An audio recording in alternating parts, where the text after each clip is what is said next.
بشرح لكم وش ذي مضيق حالي للي بيسأل كل ساعة مالي ضايق وضابح كيف باكن سالي ورجال ربي فاليمن مهتانه.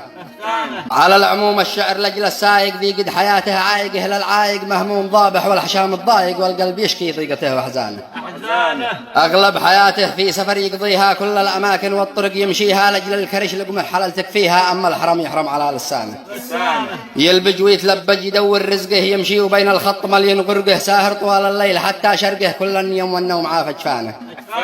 وأوجاع قلبه والهموم يخفيها ما غير لله الكريم يشكيها لا شبت النار من سواه يطفيها رب المخالق أحمده سبحانه. كم جهد ذا السواق ساكت صابر على الذي يحصل وذي هو صاير أفعالكم ما قد فعلها كافر وإبليس ما فعلها ولا شيطان. من الجنوب لو ما تصلى معبر 77,000 نقطة واكثر حق الصبح حق العشاء جر الجر كلا انكشرني به وعض اسنانه. تمشي معك مليون في كيس احمر كله فلوس وتقسمه للعسكر وان قلت لا وبه وركز واحذر عيجنبك يومين على دخانه.